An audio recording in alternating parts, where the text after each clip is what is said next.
Get ready for the show, it's about to begin. Pro fan talk when we dive right in. Sports talk, hot takes, ain't nothing we lack. We the real fans, nothing holding us back. Mic check, 1, 2, y'all know the drill. We bringing the energy, we keep it real. From touchdowns to liquid air on the slam dunks on the court. Every sport, every game, we holding down the fort. We breaking down the plays, dissecting the stats. Pro fan talk, we keeping it fat. Debating with passion, no filter, no doubt. We the voice of the fans, we scream and we shout.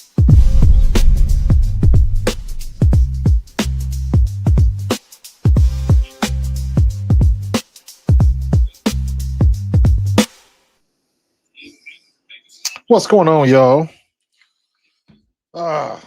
Monday night, late night with Coach. What's going on? What's good with you? What's up, Dave Money? What's up, Tiff? First out the limo. Q, what's going on, dude? Evening. Good evening. Good evening. Um, yeah, you already know. Za'Darius just woke up and just decided he wanted to retire, huh? Sometimes it bees like that. I have my thoughts. Um,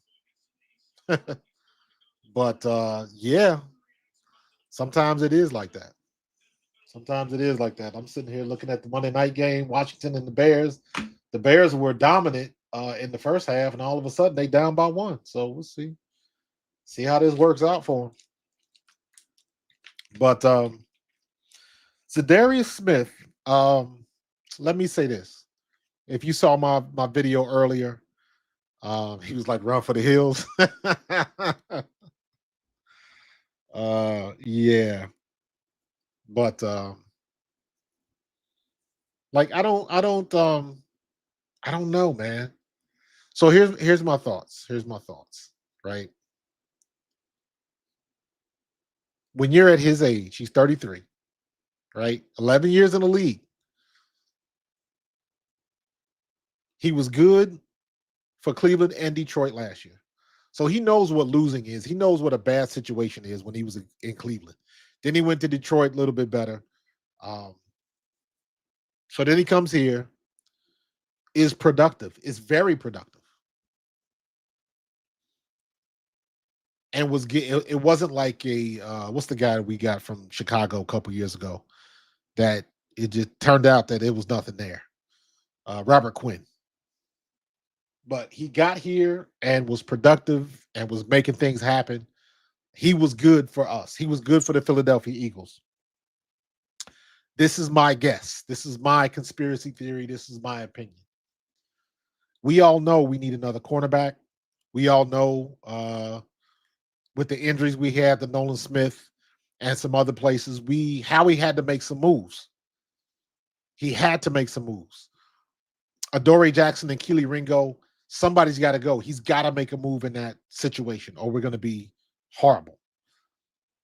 I think, and again, this is my guess. This is my what I come up with. My guess is that he thought he may have came across in some trade requests.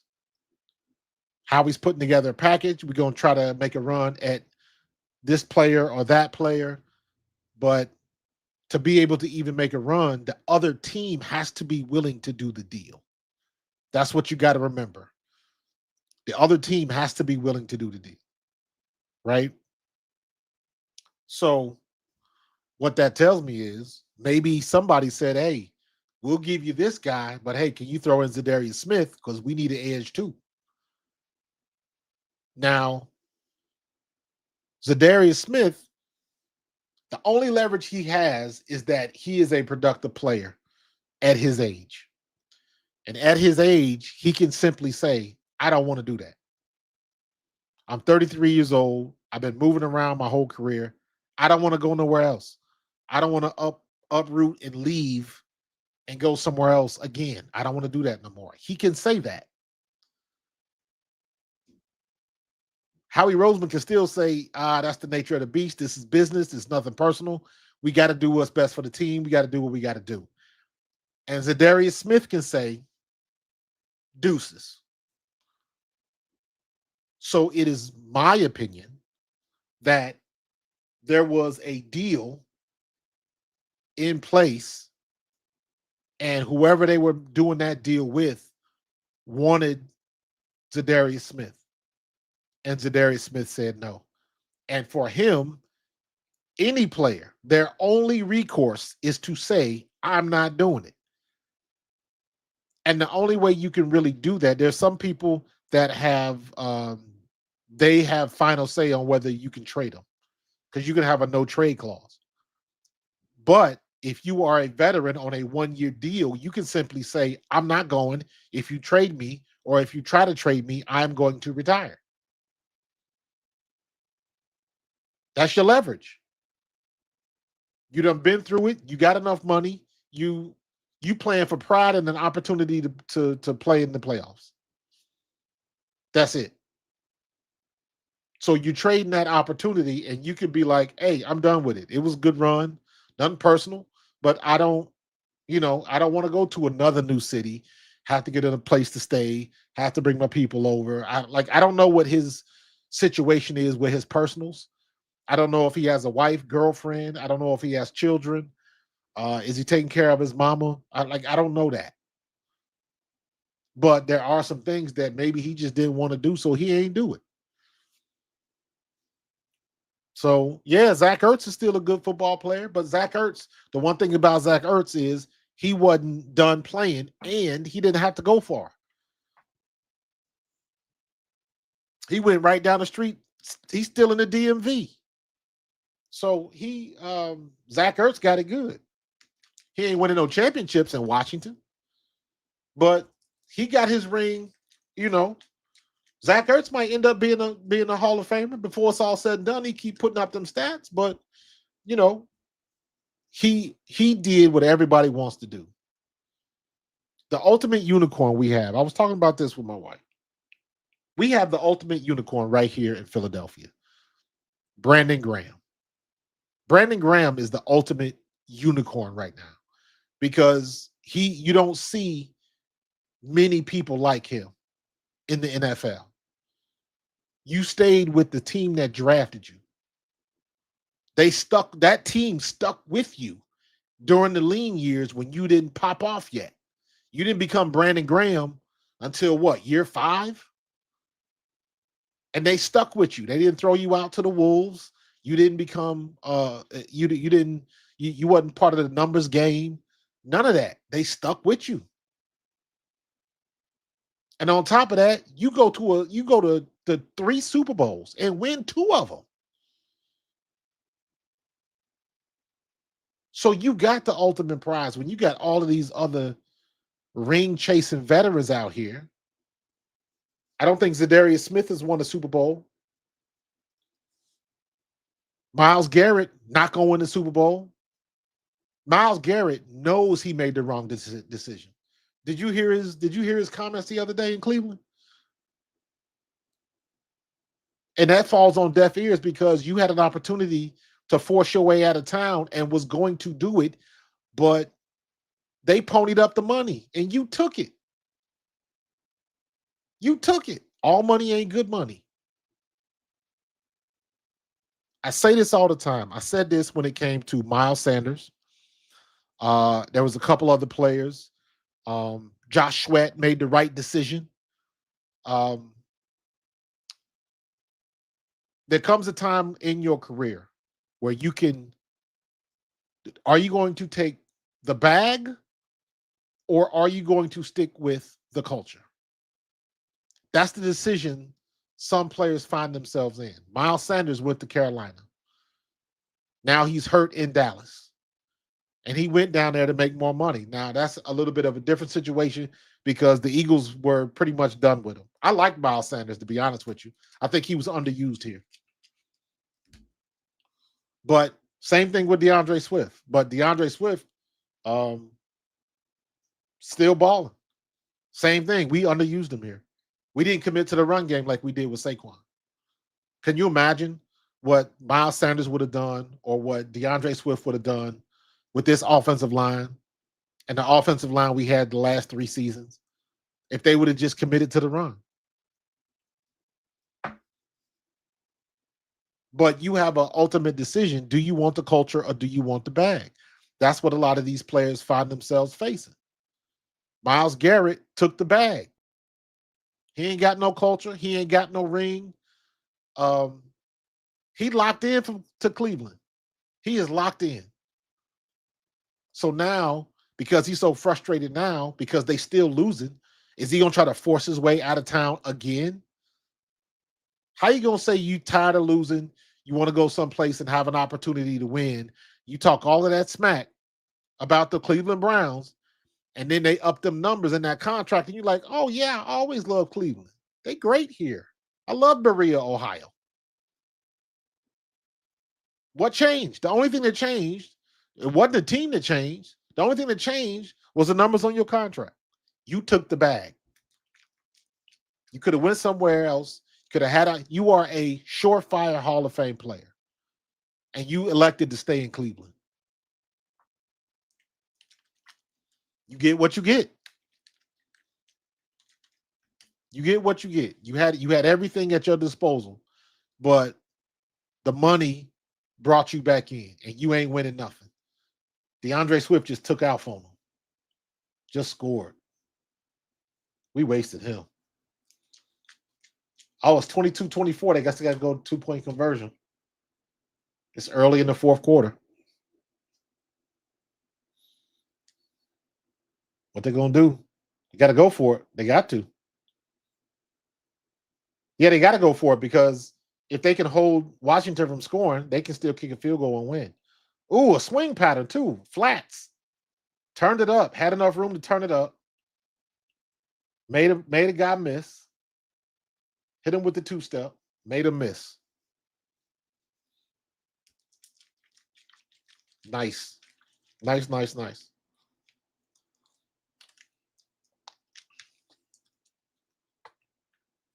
Yeah. Yeah. That's a good point. That's what makes Brandon Graham a unicorn because nobody gets that situation anymore. No teams stick with guys that long anymore. Not at his position. Maybe a quarterback, maybe, but a defensive tackle, defensive end, you really don't see that often.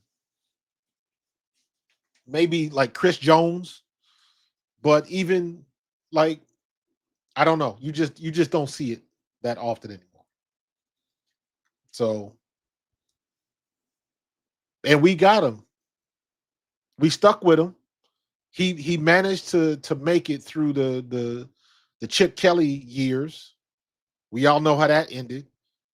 And he stuck with us. He could have went somewhere else and made some more money, but he stuck with the culture. He stuck with the culture. Honestly, I believe that's what AJ Brown thinks too. Because at this point, people gonna say what they want to say about AJ. But when AJ says, Philadelphia's my home, I ain't going nowhere. I believe him.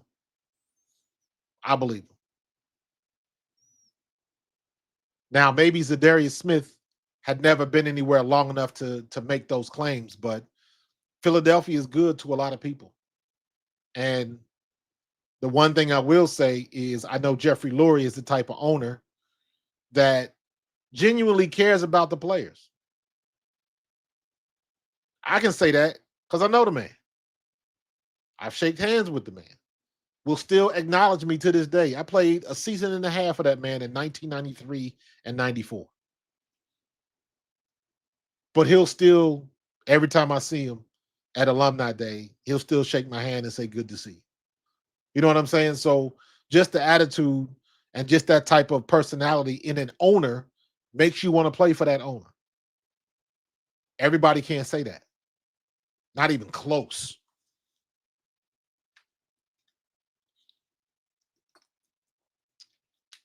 What's up, Carlos? So you got plenty of people that you don't get that opportunity.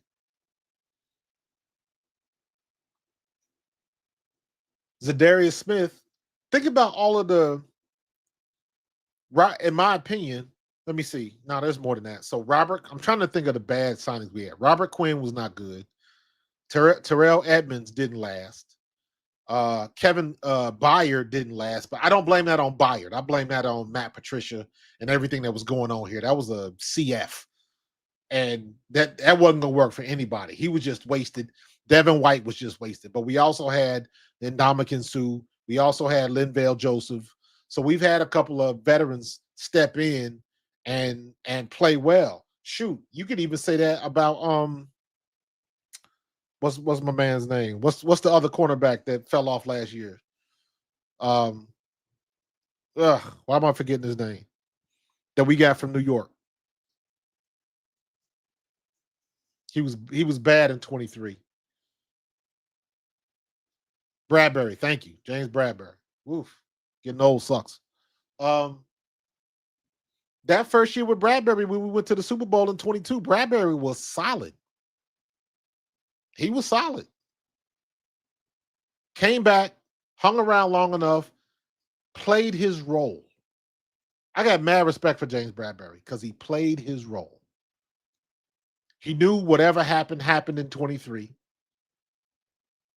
And he played his role as the backup, got hurt,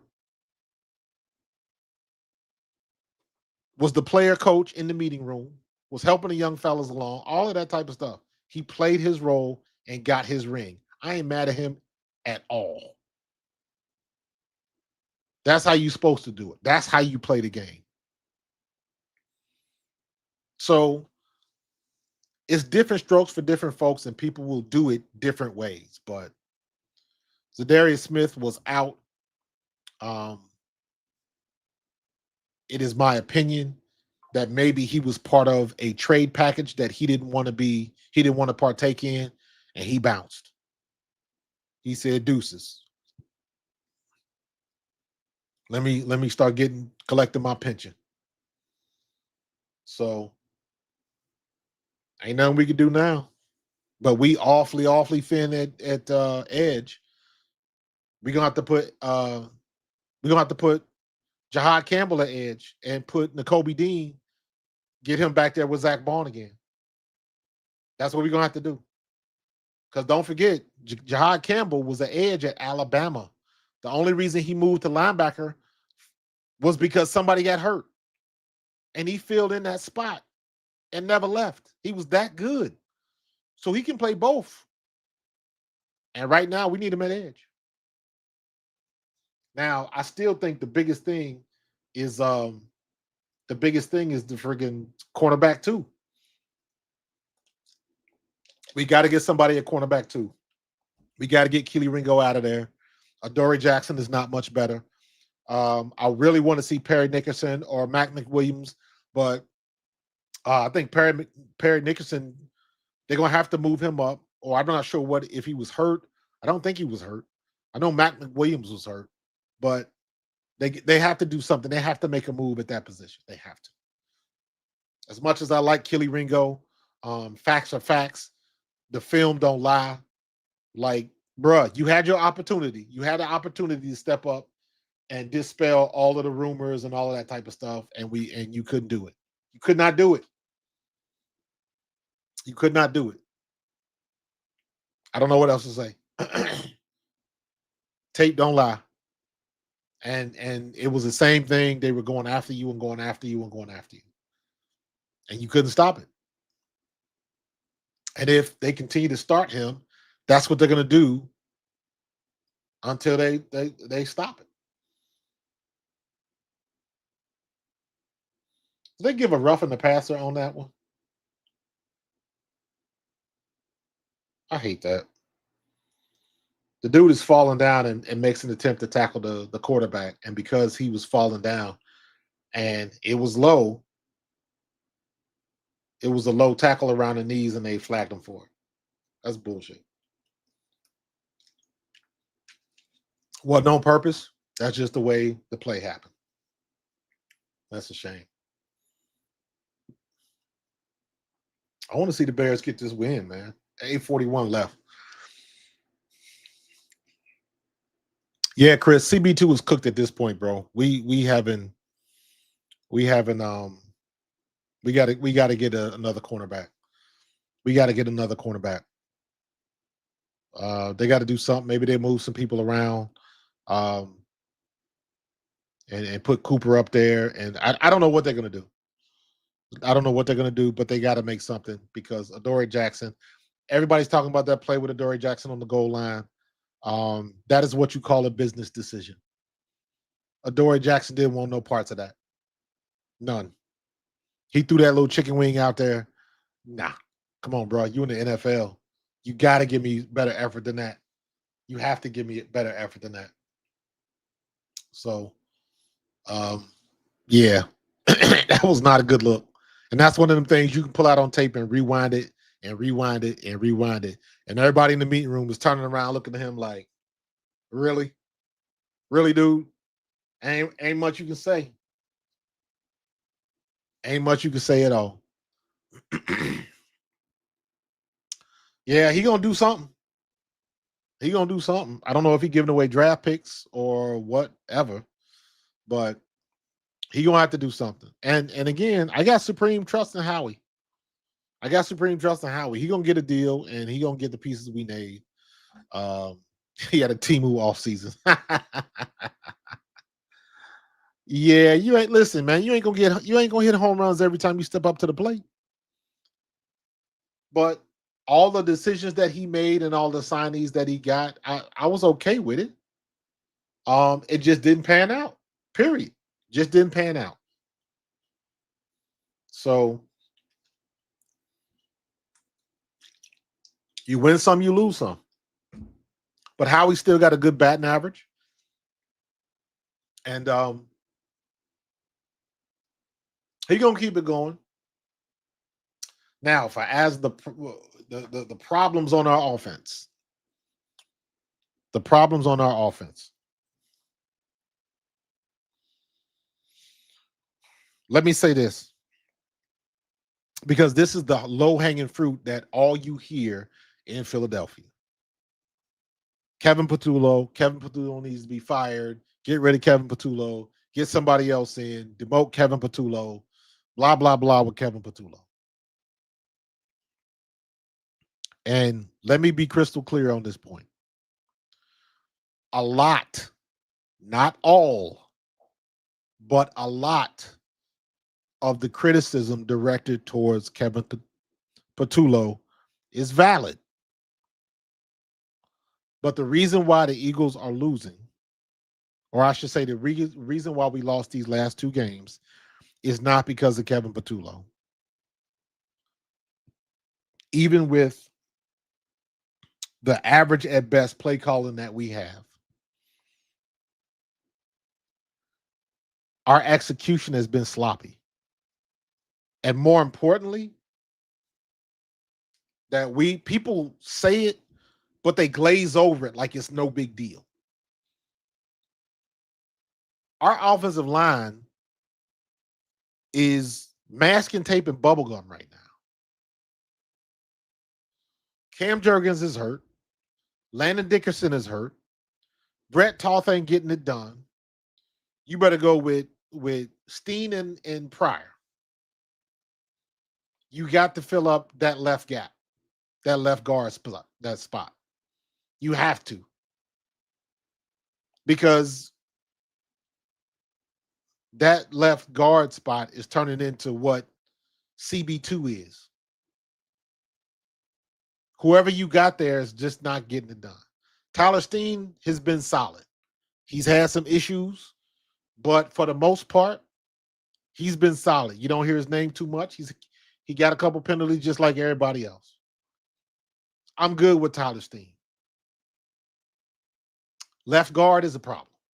Landon Dickerson, you don't know how good you got it till it's gone. Landon Dickerson is a tough SOB, but his backup is not up to his level of talent. And they got to get that fixed. I don't know if Pryor needs to start. I don't know what they're going to do in that situation. I don't know what they're going to do in that situation. Ooh, oh my God. Who's that? Komet just abused just abused them DBs for Washington. Got them out of that hole too. Holding, are they bringing it back? Defensive holding, nice. The play decline, they're gonna keep it. I ain't gonna lie, this needs to get together because this year it's up in the air. Nobody looks dominant yet. Yeah, nobody. It's a lot of parity in the league. I don't see it. I don't see who is, just the be all end all. Nobody is. You're 100% correct. Nobody is. We are at denial about 2023, and it feels so deja vu. I disagree. I disagree. In 2023, our defense couldn't do shit. Our defense couldn't tackle to give a damn.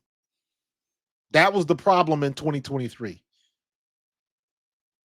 Our defense could not tackle for whatever reason. I blame that on defensive leadership and Nick Sirianni.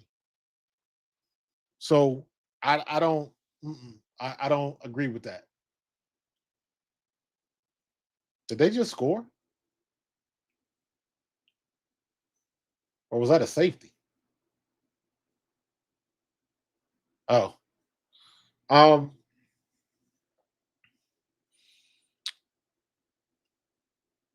Listen, Pryor is can't be no worse than Toth.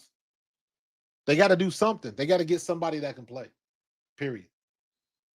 Oh, damn. 2nd and 16. So that must have been. Oh, they backed him up with that penalty. Oh, come on. You had the first down, dog. You had the first down, bro. Damn. That's how you get promoted to fan on that play. Hit you dead in the chest, brother. Bro, catch the ball first. That was a first down. You was walking to the first down, walking to the sticks. Yeah, man. Patullo, not his fault. Not his fault. I don't, and let me be crystal clear. Let me be crystal clear. After watching the film, I'm not crazy about his play calling either. I'm not. But what I will say is that in spite of the plays that we calling, we are 4 plays from being undefeated. Let me say it like that. We are 4 plays from being undefeated. You got the Devontae Smith play against Denver. You got the Dallas Goedert. Okay, so let's break it down like this. The Devontae Smith throw. We got the penalty. We bring it back. If we get that, we score or kick a field goal. Different ball game. That's one throw. Pick one. The AJ Brown or the Dallas Goedert, where both of them didn't run the route through. That's another throw. You can pick either one. If AJ catches that, different outcome. If Dallas catches that, possibly different outcome. So that's 2 throws right there. Actually 3, but I'm going to count AJ and Dallas because they failed the same way. I'm going to count that as 1. Right? So we got those 2. Then you got the play against the Giants. AJ scot-free, wide open. Jalen overthrows him. That's 3. That's throw number 3. If we catch that, different ball game.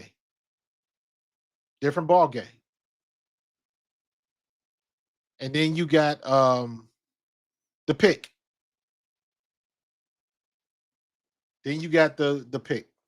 That was almost a pick 6. Bad throw by Jalen Hurts. Yes, AJ Brown was going across the middle wide open. How come? I don't know what their progression is on that play. I don't know why he never gave AJ a thought. What I think is, if you go back and look at that Rams game, that play that he threw the pick on, that play was the same play that AJ broke a tackle and turned a 5 to 7 yard gain into a 15 to 20 yard gain. He broke tackles in both those plays. Same play. The 10-yard out to the boundary. And Jalen threw the one time the ball was to the inside and AJ just made the play because he's that good. Made the and then broke the tackle. He didn't make the guy miss. He just ran over him.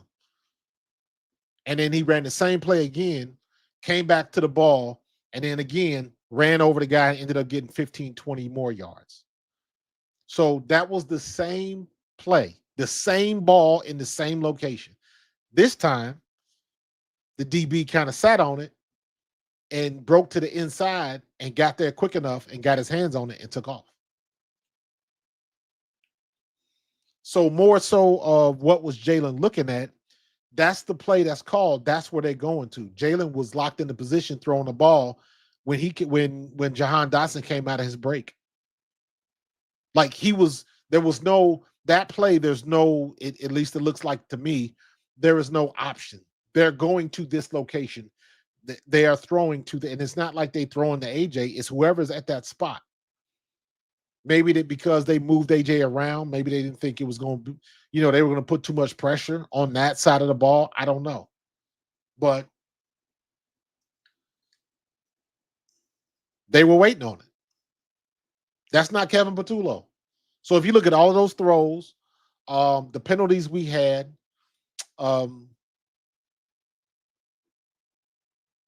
those things that the situations we put ourselves in, that had nothing to do with Kevin Patullo. We moved the ball. We got everything out of there. We even had a couple deep balls. But there were opportunities to win. I can't blame it on Kevin Patullo. Because the play calling isn't that bad. Here's the weird thing that people tend to forget about. Now, mind you, when A.J. Brown tweets something, everybody got something to say. Y'all knew good and damn well what he was talking about. The passing game ain't working. Well, why you got to worry about the passing game not working? We winning. We 4-0. We this, we that. Why you got to stir up trouble? Why you got to do this? Why you got to say something? We went through all of that. Nobody even acknowledging that he was right. Nobody wanted to acknowledge that. Him as a leader, as a captain, his job is to say what other people can't say. Because you got that type of status in that locker room. But everybody, why you got to tweet? It's just annoying. And he always got something bad to say. He's a diva. He just wants the ball. He just wants to get his catches. And no, he don't.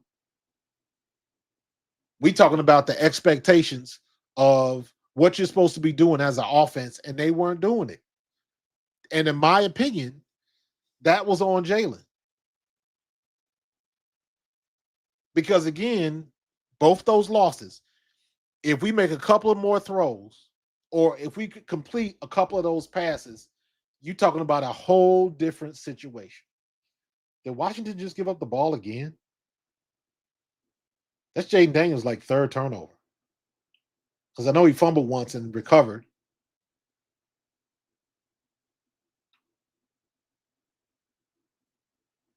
That's a good snap.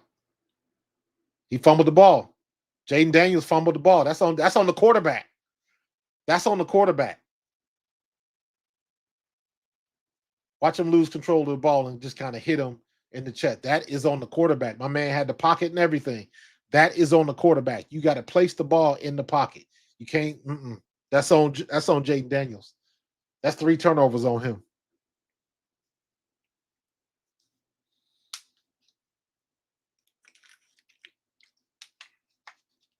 Bears got a chance to win this game. 3 minutes left.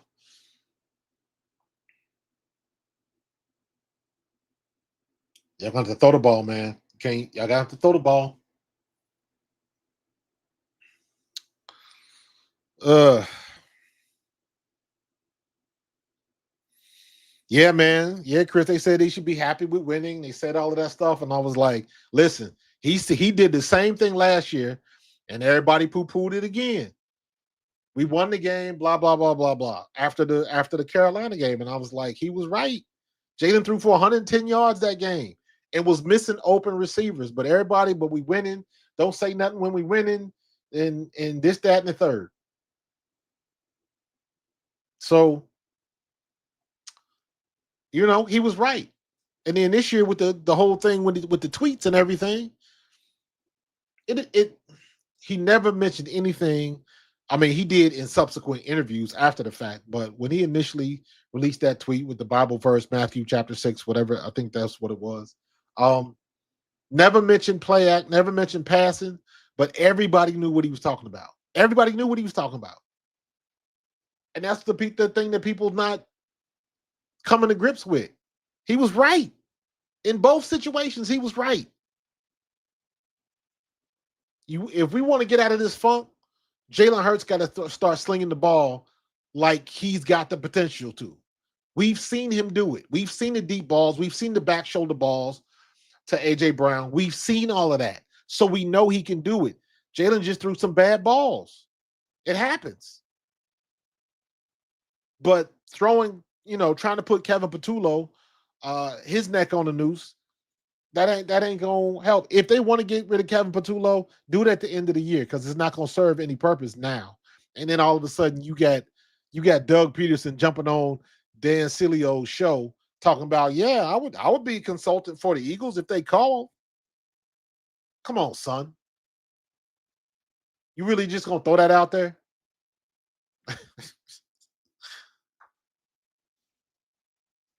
The problem, the reason why we are losing is because we are missing opportunities. Let me just leave it like that because it's a lot of it is on Jalen because he's got the ball in his hands and he's the quarterback, so he gets paid to take the pressure. He gets paid to take the responsibility. He get paid to say it's on me. I got to be better. That's what comes with having that C on your chest. That's what comes with being QB1. And he's taking that role on. So even no, it's not all his fault. He ain't jumping off sides. He ain't dropping balls. He ain't stopping on routes. None of that. But the times that we have a wide open man down the field, you got to see that. You got to see that. And if he was playing better, we would not be having these conversations. Period. My only gripe with Kevin Patullo, my only gripe is how he runs the ball. And I've been saying this for the past 3 years. So it's not just about Kevin Patullo. This is a Nick Sirianni thing because clearly his offense does not like to run the ball outside with the running backs. They want to stay inside the tackles. And that's all fine and well, but every now and then you got to push those edges and keep that defense honest. And we're not doing that. We're going inside the tackles, inside the tackles, inside the tackles. And they gonna load 7 and 8 in the box, and like, okay, bring it. And we ain't been getting jacked. And you can't run inside when two of your best offensive linemen are hurt. You can't do that. Can't do that.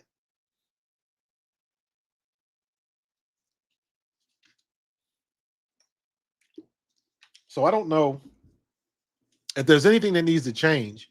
Is we need to, in my opinion, because we having so much problems running the ball inside, we got to be able to get Saquon outside on the pitch and just let him go to the corners. Just run as fast as you can to the corner. If you can turn it up, turn it up. If you don't get a chance to do it, we'll get what we get. 3 yards, 4 yards, whatever it works. However it works. So yeah, Chris, I'll put the link up in the sec. So yeah, I don't want to get on the Kevin Patullo thing, man. He got some, And here's the thing that people got to realize, man, how they come up with a game plan. Like they don't. I guess people just don't appreciate how much uh, study and preparation comes with putting together a game plan against the offense. So it's not like, yes, I do think that some of our plays are predictable. I agree with that. I agree with what Seth said wholeheartedly. Yes, we are predictable in some ways, but even on a predictable play, we was predictable last year.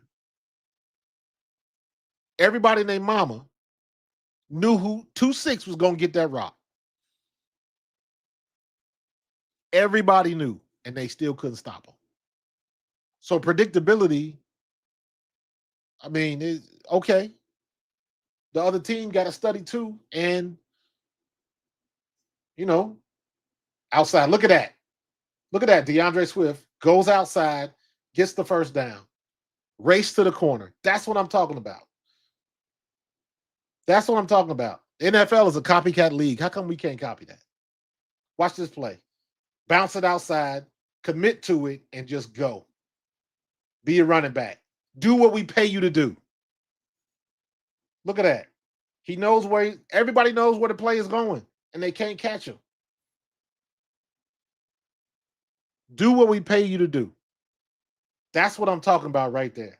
Let a running back be a running back. Give him the ball outside in space. Do what God has given you the ability to do. That's it. Yes, just like I used to do. Absolutely. So they are in field goal range now. This is a chip shot right now. All they got to do is just don't screw it up. They already blocked. Well, what's up with blocking field goals this year? They on the 30 going in, so that's a 40-yard field goal. Keep handing it off.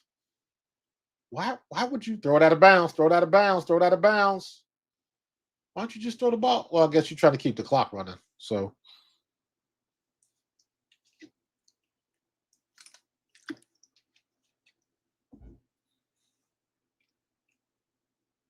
they had a timeouts, so gotta go do it. So now we lose a division game, and everybody in the division loses. Dallas lost, Washington's losing, we lost. So nobody gained any ground, I don't think. The Giants are the only ones that gained any ground because they beat us. But everybody else in the division lost. So, yeah, Darth, they're not running outside, but they need to. They need to because our tackle to tackle is not getting it done. And we suffering at that left guard spot because sometimes when I'm watching film, Saquon is getting the ball, and the offensive guard, the left guard, and the center, Jurgens, is getting beat off the line of scrimmage. They in the backfield before Saquon even get the ball in his hands. So we gotta be better in that situation. We have to be better. We have to be better. So all I know is they fired Doug Peterson after he won the Super Bowl. Don't think Nick Sirianni, they couldn't do the same thing. I hope not. But I wouldn't put nothing past nobody. Look at that. Pitch to the right. Look at that. Look at that. Look at that. Why is that hard to do? DeAndre Swift is having himself a game tonight. Having himself a game tonight. Even Chicago Bears realize Caleb Williams can only do so much. You got to run the ball. Pitch it outside. There you go. Almost took it to the house. Look at what they got to do. They got to run. They got to run. You got to make a decision. You got to make a decision. When you stretch the defense out and everybody is pursuing, everybody can't stay the same because everybody's not the same speed. That's how gaps are created. And then the running back just picks and chooses where he wants to go. That's what you're supposed to do. Now they inside the red zone. They're on the 20. They're on the 19-yard line. This is a chip shot field goal. Chicago needs to win this game. Because if you remember last year, Washington got that bullshit Hail Mary. The defensive back that was BSing in the stands when the play started is still catching hell from that game.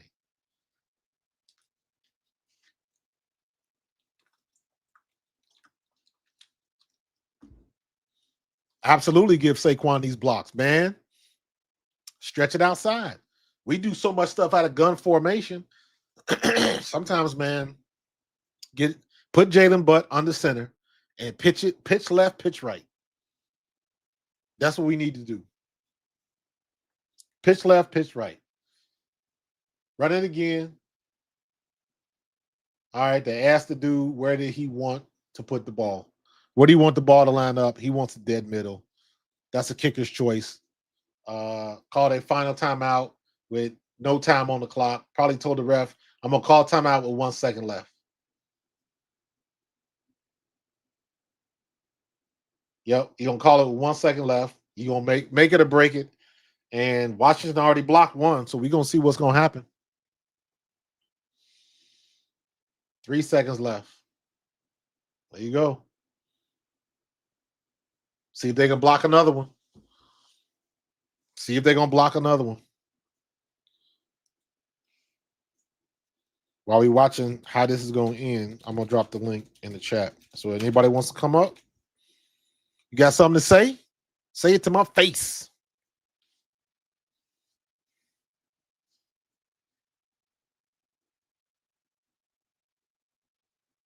Don't slip in the grass like they was doing yesterday.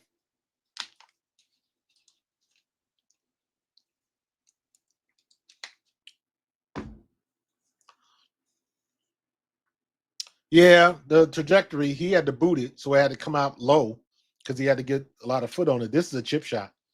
This is an extra point. They got a penalty. Offsides or something, so they moved it back. You should be able to make this with your eyes closed, bro. You should be able to make this with your eyes closed. Snap, good. Ball game. That looked a little iffy. That came out hard left, didn't it?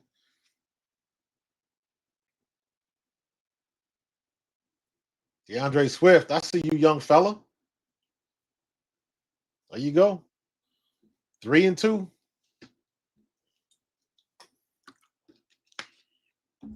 There we go. What's up, Chris? What it do, Coach? What's going on, man? It's a lot of stuff going on, man. People, Tell me about it. We got issues. But we'll be all right. We'll be all right. Yeah, well, I mean, first and foremost, thank you, Chicago. Appreciate y'all for real. Yeah, everybody in the division lost. Yeah, everybody in the division Everybody lost. but the Giants. Giants was the only ones that came out with a win. Yeah, so if it was a week, it's never a good time to lose. But shit, considering everybody else lost, it wasn't like nobody made up ground anyway. So It is what it is.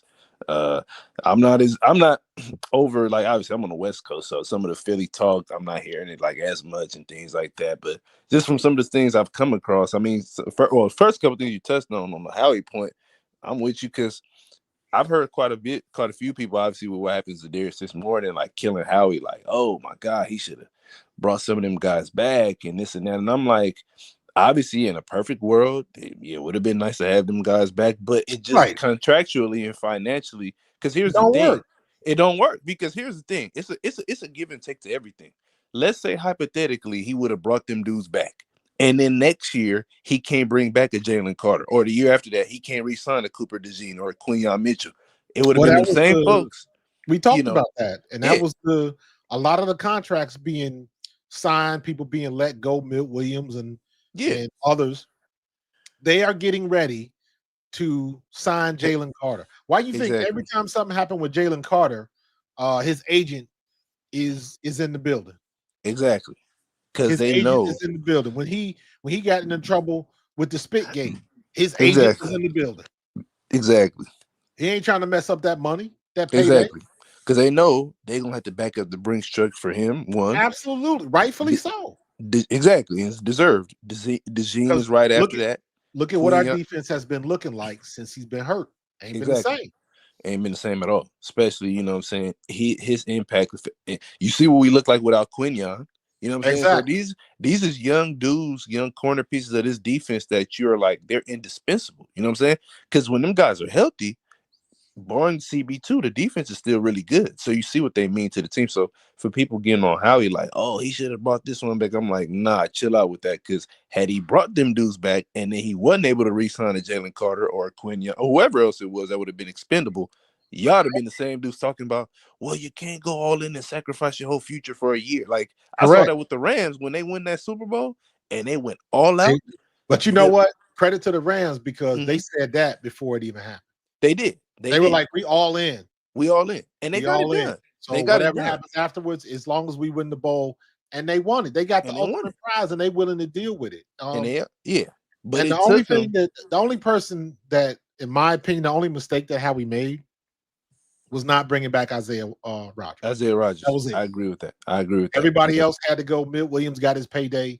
Yeah, they weren't paying him 26. I wish they would have tried to find a way, but they couldn't because Mekhi Becton got mad money. Yeah, he did. He got paid. He out here. So I ain't mad at that.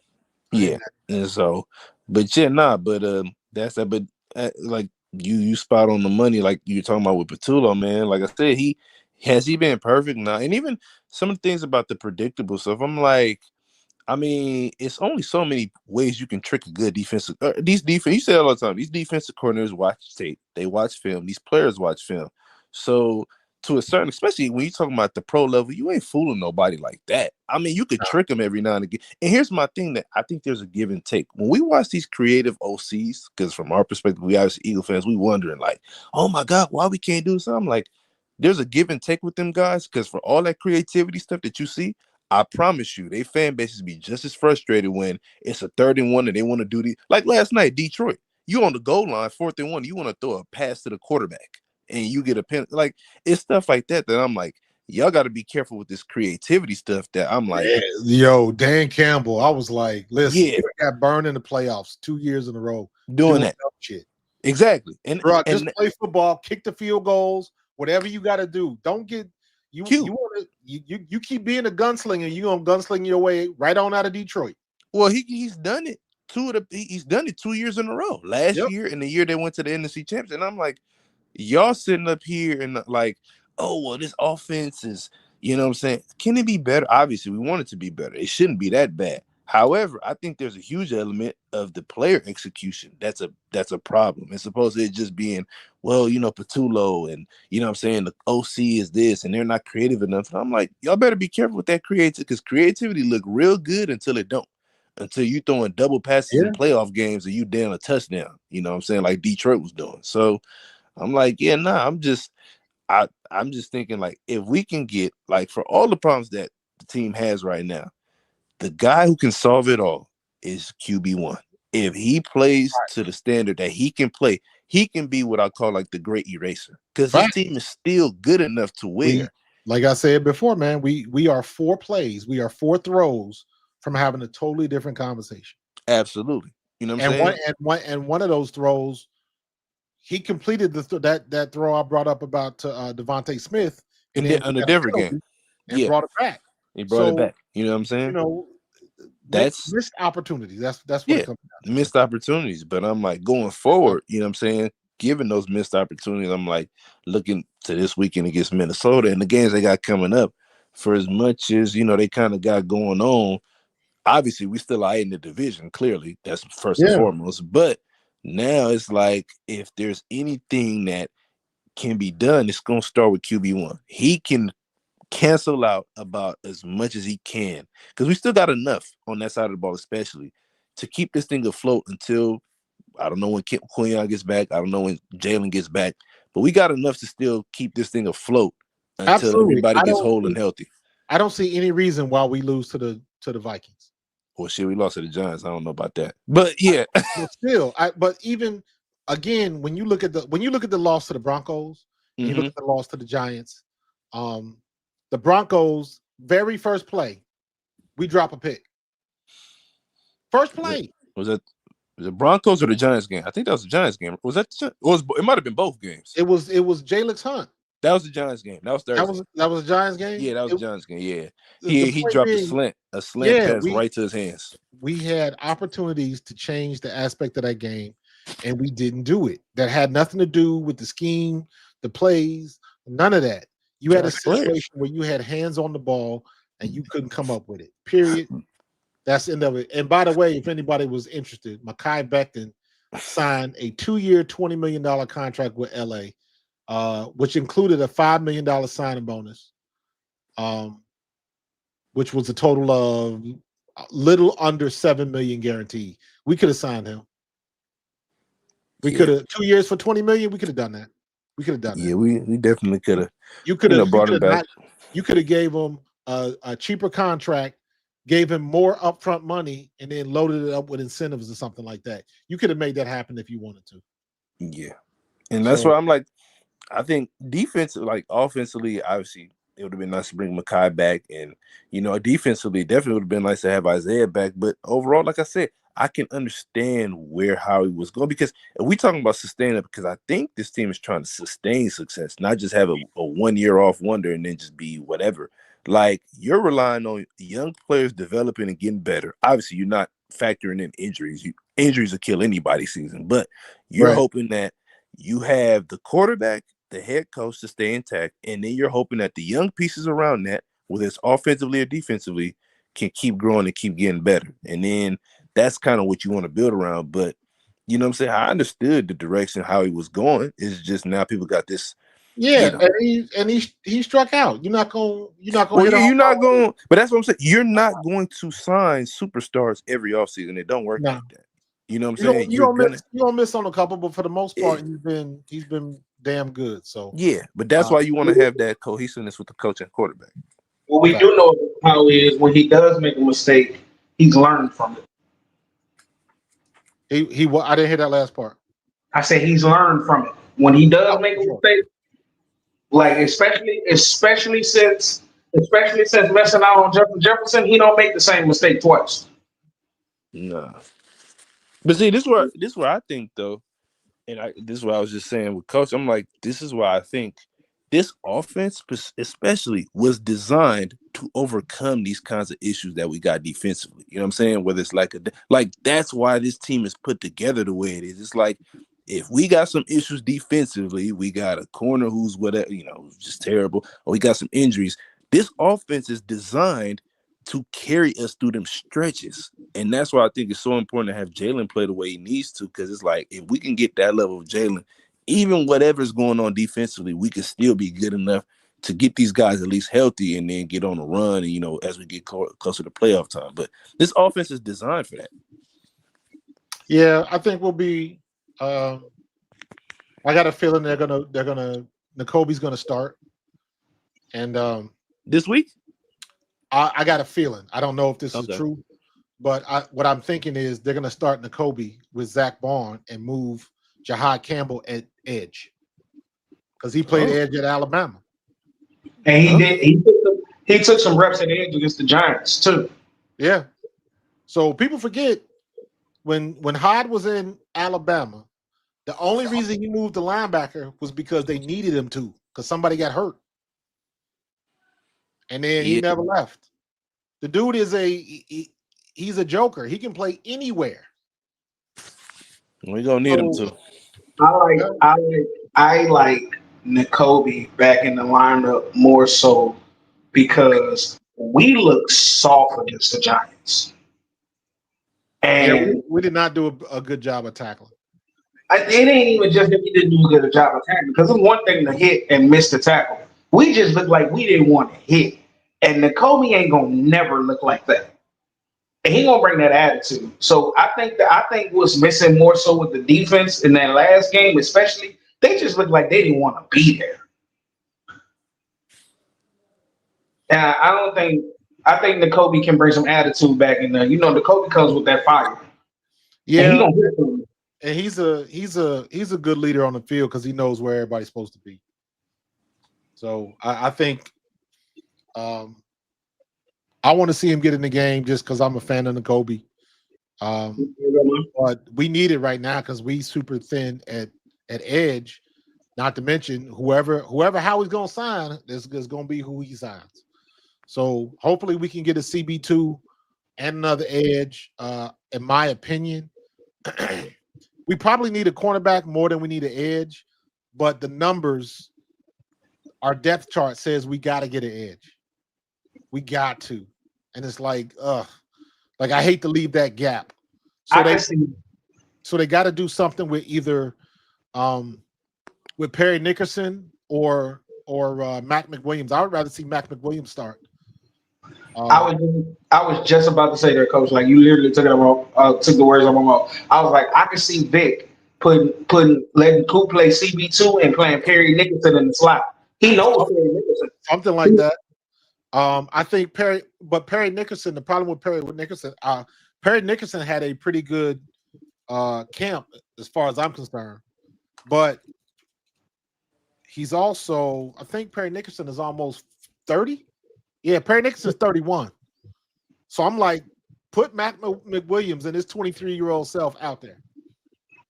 Because Mac McWilliams looked pretty good, but we got to test it. You know what I mean? Adoree Jackson looked pretty good. Keely Ringo looked pretty good in camp, and it's like, ugh. So you're not going to know until you know. So that's just one of the things that we got to do. What's up, K-Sap? K-Sap, we got to get together, man, this week, because we know we playing the Vikings this week, man. So we got to get together and do something, bro, for sure. At this point, I'm fine with Pick 6 Ricks out there. Yeah, Eli Ricks, absolutely. Absolutely. So we still got some opportunities out there, man, and we still got to find some things out. But it's like we running out of time, and we got to get something done. We got to put the right people out there. We got to find it. And then the next question is, if we do find the right person, how come we didn't find that person 3 months ago? If he was on the team, you know what I'm saying? If he was on the team, why wasn't he? Why didn't he have the opportunity to move up instead of Keely Ringo, instead of Adoree Jackson, instead of, like, if they've been here for a while, we should know that. We should know that. So Eli Ricks, hold on. Eli Ricks got cut today? Yeah, he got cut. Oh Lord. Well, so much for that. He been getting cut every other week. Yeah, Lord have mercy. What y'all think about what y'all think about making a move for L'Jarius Sneed in Tennessee? They just fired Callahan. Yeah, but is that possible? Here's the problem, man. Any move that we could possibly make, what are you willing to give up? That's the problem. Well, that's true. I mean, I don't think it'll be a crazy pick because you'll have to take on his salary too. They paid him. Yeah, but okay, so if either way, are you swapping draft picks, or are you swapping? Is it a player-to-player trade?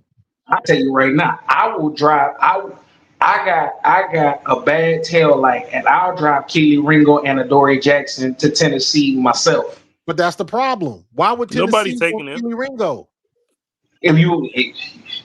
They already suck. Why would they want more suck?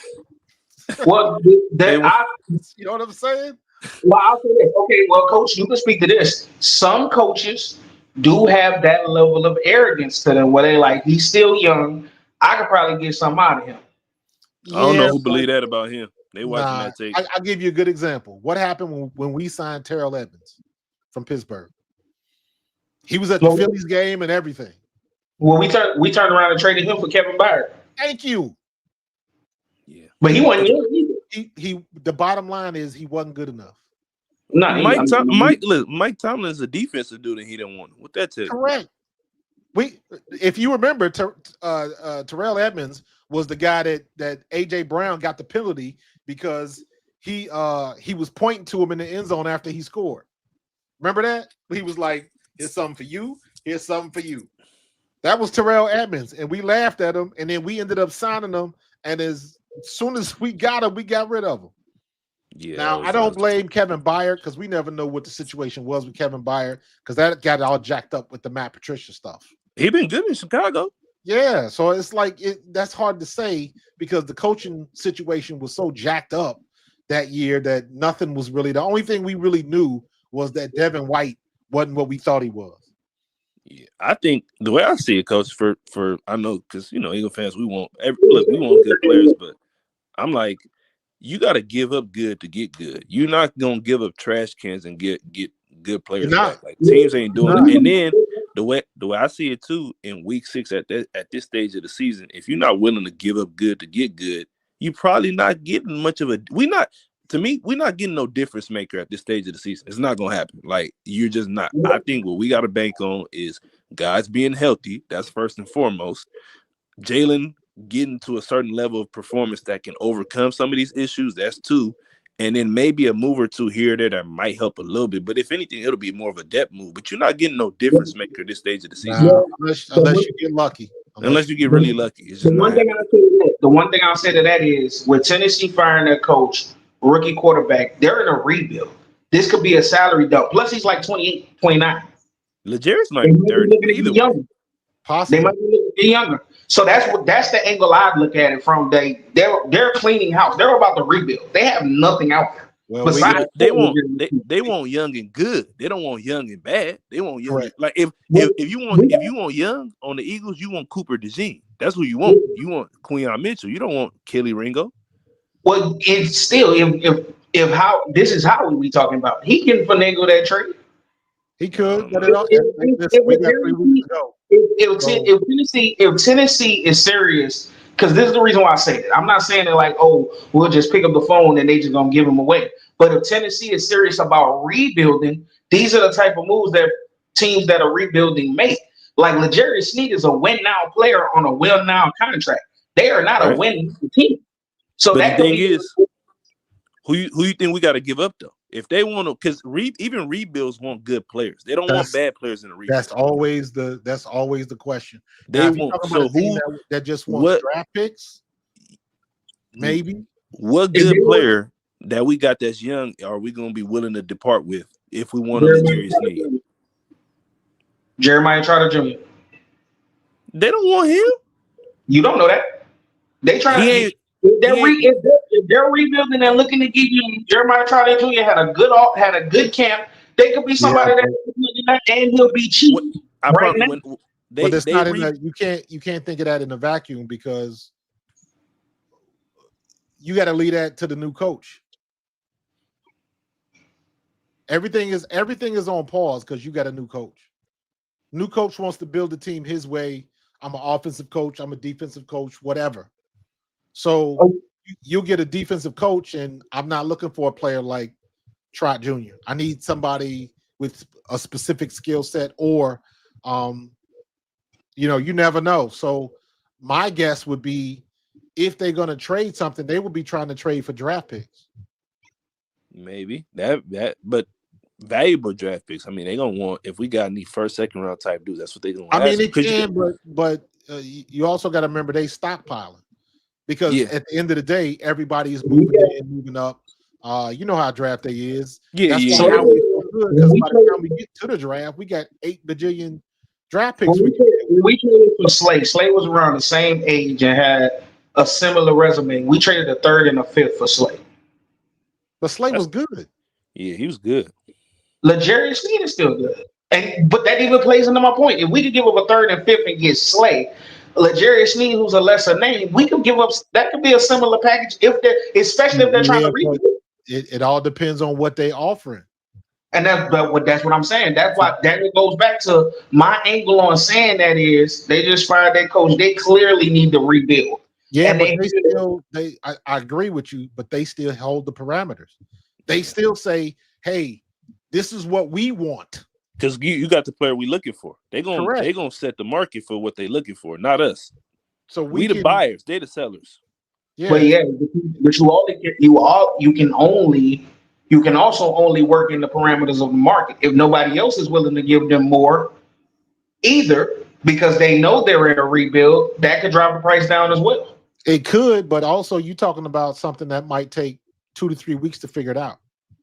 Yeah, I don't think this would be true, because I don't think this is something that's going to be fixed in the next week. I think this could take 2 to 3 weeks. No, the trade deadline is what, November 4th? I believe, the 4th, 3rd or 4th, so one of them days. You got about 3 weeks before. Right. And around that time. Then the one thing you got to remember. So in the next 3 weeks, the next 3 games, you're gonna have a lot more injuries. You're gonna have, the Eagles we are in our desperation mode now because the injuries are affecting us first. So we're trying to scramble to get a new edge, to get a new cornerback, or whatever the move that we're gonna make. So you fast forward another 3 weeks, there's gonna be a lot more teams that are injured and have to make moves. So now the teams with the picks got a little bit of leverage because the teams are desperate to find a CB2 or a new edge or whatever the situation is. Look at what Cleveland just did. They traded freaking Joe Flacco to Cincinnati. That's in the division. That was worse than what the Giants did with Saquon. Well, that's different because Giants didn't trade Saquon. They let him walk. But my point is, Joe Flacco was your starter 1 week and you traded him the next week. People do crazy things the closer you get to that draft or to the trade deadline. The trade deadline. And it's going to be even more of that because you constantly going to get more and more injuries. So that's going to make it, people going to be desperate, trying to make things happen. So desperate times call for desperate measures. Yeah. So I hope we can hang on if we can get a clean game or two. But we don't have no injuries, but that is just hard to do this day and age, man. It's crazy. It is hard. But Alex, what's going on, dude? What you talking about? What's up, Coach? What's up, fellas? What's going on? Yeah, about the trades. If it's not a big name, I don't think it's gonna work out just like with the history of how we're doing midseason trades. So well, like a Snead or possibly the corner from Cleveland, Denzel Ward, like that'd be ideal. Man, if we send somebody to Cleveland, that's like one of your kids. That's like one of your kids coming up to you asking why you don't love them. I tell you, yeah. I just feel, and I'm saying that as somebody that's from Ohio. Okay, I grew up. I had a Brian Sight poster on my wall. Okay, so I got love for my Cleveland Browns. I'm from Cincinnati, but I support all the Cleveland, the Ohio teams. But you sending somebody to damn Ohio, that's like back in the day in the 90s when I was playing. That's like sending somebody to Detroit. You knew you wasn't gonna win nothing in Detroit. I mean, you gotta hate somebody to send them to Cleveland, man. Oh my God, it's a hot mess up in Cleveland. But again, stranger things have happened. I tell you what, that'll do a 180 on a player coming from the Eagles, and then you got to go to Cleveland. Yeah, I ain't gonna lie. While I agree with that, if the return is Denzel Ward, yeah, I agree. Get the GoFundMe started for the plane ticket. I agree 100%. Who has the direct flight to Berea, Ohio? I got a strong $1.72. I'm putting on that first. Matter of fact, tell you what, fly me into Detroit and I'll drive down to Cleveland myself. If the return is Denzel Ward, look, what they need out there in Cleveland, a little bit of everything, because they do need a little bit of everything. Yeah, they could offer the same that they offer for what Darius Slay. Cleveland need? You know what Cleveland needs right now? Receivers? Nope. They need Tanner McKee. Maybe that. Oh no. You that's what they need, but we ain't coming off Tanner McKee. We ain't, but you talking about making the quarterback room even more uncomfortable. Ugh. They get Tanner McKee up in there, and it's gonna be. I mean, ugh. They get Tanner McKee. Shadur ain't never playing. No, I disagree. You know what I think is gonna happen? Because I think, to be fair, you got to give Dylan Gabriel at least 2 more starts. At least. Yeah, of course. It's still a ton of football to play. So you got to give him at least 2 more starts. If he does the same thing, that dude threw 226 yards and threw the ball 58, dropped back 58 times. 58 times. That's like 58. Hey, that's like getting 42 points on 36 shots, man. Bruh. That's less than 4 yards a throw. And when you did y'all watch the game? Yeah. I watched that game. So there was 2 passes that should have legit have been intercepted. That was Dylan's fault. Pittsburgh should have had probably 4 picks. Yeah. Because Dylan threw 2 interceptions that they dropped. And then I don't know what was going on with the Cleveland Brown receivers, but they couldn't catch shit. They couldn't catch a damn thing. Fannin was dropping. What's the other big tight end? He was dropping balls. Jerry Jeudy talking all of that trash. He was dropping balls. That's the story of his career. Oh my God, he was. Oh, he. That's why he ain't in Denver with Bo Nix no more. That's why he in Cleveland. You exactly right. Yeah, well, you get you'll catch passes. You can sit to Cleveland. Yeah, but I think Stefanski done pretty much coached himself into a corner. He got to play Shedeur now because Dylan gave who the problem is, and I think Stefanski is a good offensive coordinator. I don't know about him being a head coach, but clearly they are not on the same page with their ownership. Not even close. The ownership ain't even. They not even agreed on Shedeur. Half of them didn't want him. The other half did. And you got him in limbo when clearly he's the best quarterback you got on the squad right now. Facts. At least from a talent perspective. He got to get the reps, but definitely from a talent perspective. In my opinion, talent-wise, Joe Flacco was the way to go. Because if you would have went with Kenny Pickett, Kenny Pickett would have ended up being Kenny Pickett. Yep. Period. So they got a situation now. I think they got to let him play, but their offensive line is worse than our offensive line right now. Kenny Pickett would have been less efficient than Flacco with a little bit of more rushing yards. Yeah, but everybody keeps saying that, and I'm like, Shedeur Sanders does not run the ball well. No, not at all. Well, I was talking about Kenny. Kenny could get out of there. Yeah, Kenny can get out of there, but Kenny's just not. Kenny is a average at best quarterback. By the book definition. Coach, I know you're from Ohio, so when I say this, I don't mean no harm. But hey, you think GMs when they mad at a player? Like I'm a '90s baby, and Coach, you gonna vibe with this because you from an older generation than me. But you think when a player acted up, a GM like tell that to a player, like it's like the equivalent of when you at home and your mom be like, "Wait till your father come home." They be like, "Keep it up, let me see you to Cleveland." Pretty much. Pretty much. Yeah. Send you to Cleveland back in the day. To send you to. You showing up late? You showing up late to meetings? Let me get Andrew Berry on the phone. I'm gonna send you down to Miami. Let you down the beach somewhere. That's a vacation spot. They ain't gonna be worried about football. Yeah, that's why they can't win nothing down there.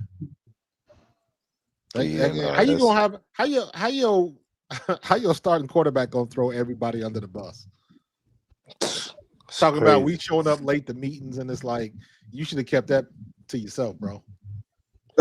You gotta go look at them same people you calling out that's late to the meetings. You gotta see them tomorrow in the meeting. What was so tone deaf about that to me is you saying that people not showing up late to meetings is a bad reflection on you as well. You're the quarterback. You're the leader. That's my point. That team was gone. They didn't check that on their coach. But I knew they were going to be like that when they did what they did with Vic Fangio. Yeah, he called them. They don't want to have no discipline out there. They talking about he too harsh. He's mean spirited. He's aggressive. And the Eagles was like, "Show me your ways, Sensei." Yeah. And then when they was saying it, they was the 10th ranked defense in the league. They was top 10. That's what was crazy to me. With all the injuries they had, because they had a bunch of injuries, especially their edge rusher. Yeah, I think by the end of the season, the only healthy edge rusher they had was Van Ginkel. And Vic Fangio had them boys playing, and they didn't like it. See, that's what you get.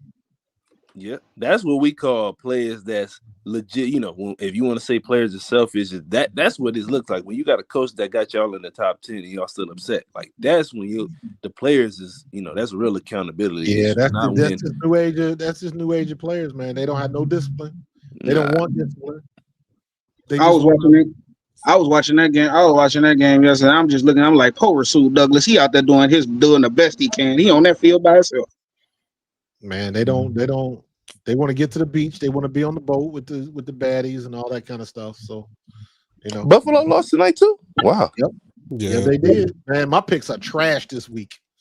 I wonder if the sky's falling in Buffalo after 2 losses like it is in Philly. Oh heck no. I He's think still Josh a Allen's golden boy thrown a out there. pick for 3 straight weeks. He's still a golden boy out there. People forget, man, the first 2 years with old boy out in Buffalo, they was trying to get rid of him. He was garbage. People forget. We ain't even got to go that far, Coach. People forget that before last season, he was leading the league in turnovers pretty much every single year. Yeah, he got his offensive coordinator fired. Well, and he didn't really get it together until they started handing the ball to Dalvin Cook. But they'll never Correct. He got his offensive coordinator fired, and I'm like, how you gonna fire the man because you threw 3 picks in the day? He ain't teach you to do that. It's amazing how these quarterbacks that start throwing the ball less, being more efficient and winning games, getting praised. When a certain quarterback been doing that for 4 years and they still trying to figure out if he's good or not.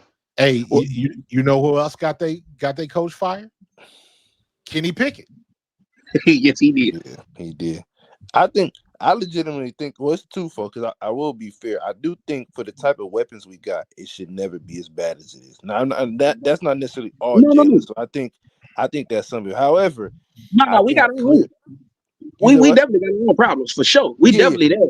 But it's just I will say, as far as like the critiques other quarterbacks take, they'll never get what Jalen get in terms of criticism because the reality is the way Jalen plays football, it is not in 2025. You are not supposed to win football games playing quarterback like that. It is against every fantasy football. The way you taught to play the game of football is not how Jalen do it, and therefore he will never ever get the benefit. Like he got to work 5 times as hard to get half as much. He just don't play the game like that. Well, also you got to remember that Jalen Hurts is he's the topic of all of the media shows in the morning on why he can't win. If he's winning, he was like, he ain't gonna be able to sustain it. If he losing, it's like, well, I told you. I told you can't do this. I told you so. And that right there in lies my problem with the Jalen Hurts discourse right there. Like you just said, they don't like that he wins that way. But if we keeping it real, everybody's starting to win that way. We just talked about Josh Allen. He won an MVP throwing the ball less than he ever had. Correct. Patrick Mahomes' last 2 Super Bowl wins, he got carried to those. Super Bowl appearances. He got carried to those like by the defense and the run game. He wasn't that great. Jalen Hurts is the only quote unquote dual threat quarterback, with the exception of maybe Steve Young. But Steve Young, I don't think they looked at Steve Young as a dual threat quarterback. No, like they did. The closest person that got to winning that game was probably Cam. But Cam screwed that up so bad. He fumbled that back so horrible that don't nobody want to give. People hated Cam so bad that they didn't want to give him any credit. And that was his fault. Yeah. He was such a curmudgeon and he was such a poor sport. After I will never forget that. After he lost that Super Bowl, I was like, bruh, you gave it the shot. You did your thing, but you just came up short. And the least you could do is just give a proper interview and get up out of there. And we'll see you again. Run it back next year. And man, he gave that press conference, and I was like, man, there's a huge difference. You did the one thing every little league coach tells their kids not to do. You had a towel over his head. You pouted, you whined. You blamed it on everybody else, and then you got a nerve to say, "Well, I'm not a good loser." And I was like, "Man, why would you?" And then after that, the only other player that should have won the Super Bowl and they didn't was Kaepernick. Yeah. If the lights didn't go out in that Super Bowl I think it was against the Ravens, Kaepernick was going to win that game. Nah, I ain't gonna lie. You got it backwards, Coach. If the lights don't go out, Kaepernick lose by 50. They were down 31-7 31-6 when them lights went out. Yeah, that's what I'm saying. It was the Jacoby Jones and they cooled it down. Jacoby Jones had just ran the kickoff 109 yards back. It was 31-6. They were on their way to getting bludgeoned. After the lights came on, that's when they went on a run and made it a close game. They were getting beat down in that Super Bowl. Well, I must have it backwards then. Yeah, the momentum like flipped right there. The momentum flipped. Like coming out of the opening kickoff of the second half, Jacoby Jones took it back 109 yards and did the Ray Lewis touchdown dance in the end zone. They were 31-6. When the Ravens had the ball, they were driving again. That's when the lights went out. And when the lights came back on 45 minutes later, they went 3 and out. And that's when the 49ers run started. Gotcha. Yeah, no, if the lights don't go out, that man gets bludgeoned out there. Yeah, I got that back there. I seen a fool today say Jalen not the best quarterback in Philadelphia. Are you serious, man? They were talking about Tanner. I seen Howard Eskin say that. I think that was him. That little network. I'm like, are you serious right now? Who did they have as the tops? Tanner. They think Tanner is the best quarterback. Oh, you talking about right now? Yeah, right now. Yeah, they talking about the team currently. I seen a video like that today. They were saying that they should give him a shot. I'm like, are y'all for real, bro? It's so crazy. Like the man throws his first pick since Lincoln was in office, and now all of a sudden he's not a starting caliber quarterback. Like because when you not what they looking for, exactly. You have a short leash. Even with say it again, Coach. Even going to the Super Bowl twice, and outplaying the best in the business twice. You see, he still got a short leash because people in Philadelphia, as passionate as they are, they have selective amnesia. Well, they say he was carried to those Super Bowls, so you know how it is. But see, how many quarterbacks wish they could be carried to a Super Bowl? Exactly. But I don't understand that. How many get carried to multiple Super Bowls? Exactly. But I don't understand that at all. Even my thing with the carry thing, though. Here's my thing with that. If he was carried, then explain to me that same team that he's because he's giving Spags the most headaches of any quarterback. Like every time he's seen Spags, especially in the Super Bowls, he's been great. So it's like, why ain't them other quarterbacks been able to do that to the Chiefs then? Like if it's just everybody else around him, how come when Lamar see him or Josh Allen see the Chiefs or Burrow's been all right, but why don't they do that to the Chiefs then? If it's just about who you got around you, you know what I'm saying? Because Saquon in the Super Bowl, in neither Super Bowl did he have a great running game. Neither one. The running game was non-existent. Miles Sanders got knocked out of the damn game on the first play. He was no more good. And Saquon only had like 50-some yards. So it's like, to me, the whole carry thing, I heard like people like, oh, well, if you take another quarterback, you can get. I'm like, but he won the Super Bowl. He didn't get there. He won it. Like, and he beat the team that's been beating everybody else. So you know what's so funny? If Jalen Hurts had not have had the career he's had thus far, people would say, yeah, that guy's never going to win. It would be different if he got you to the Super Bowl or something like that. Then you'd have something to go on. But the way he plays, he's never going to win. That's what people would say. Yeah. If we never made it to the Super Bowl, that would be the excuse. And now he made it and won and was an MVP. And it's still a but after every sentence for Jalen Hurts. They do that here in Philly. Yeah, and you said it. Always that's why I'm like, that's why what you said is right. When you're not what they looking for, it don't matter what you do. It don't matter. I heard big bro Seth. Seth was my captain when I played. Oh, he was? Yeah, Seth was my captain. So it was Seth and Seth, Randall, Herschel, Byron Evans was a captain, Eric Allen was a captain. Like, dude, I can say now I played with two Hall of Famers. I played with Eric Allen and I played with James Lofton. James Lofton was on the squad for just like a hot second. Okay. Should be 3 because I think Seth should be in there. I think Seth eventually will get in there because Seth is one of the few members of the 2020 club. Him and my boy Willie T. But I don't think Willie T's stats are good enough where they would let him in. But Willie T was a damn free safety playing linebacker. You know what I mean? So, but I'm saying all that to say we like Seth's point was everybody got something to say. There's always a but behind a compliment for Jalen Hurts. Man, it's like that in Philadelphia more than any place else. And it's like everybody get impatient so quickly. And And it's like he doing the same thing we've been doing when he was dropping the deep balls, dropping the back shoulder balls. Everybody gets a turn to not be good. Yeah, and Everybody gets a turn. that's my thing. Like all these quarterbacks, with the exception of Pat Mahomes, the goal is to go and win a Super Bowl. Like I don't care how you get it done. If I'm paying you the money, I'm paying you. My goal. I don't care if you throw for 4,000 yards. Yeah, that's nice, but I'm paying you because I expect my trophy case to have something in it. And all yeah. these guys that get to these playoff games, that's my problem with that whole discourse is when they in the regular season, that teams are good enough for them to put up all these big numbers, all these great numbers. Then they get to the playoffs and they don't make the play to win the game. And it's well, if they had a better team, well, their team was good Man, enough to get to this point. that's what I don't be getting. Like these dudes' teams is good enough for them to throw for 4,000-5,000, like my man was saying.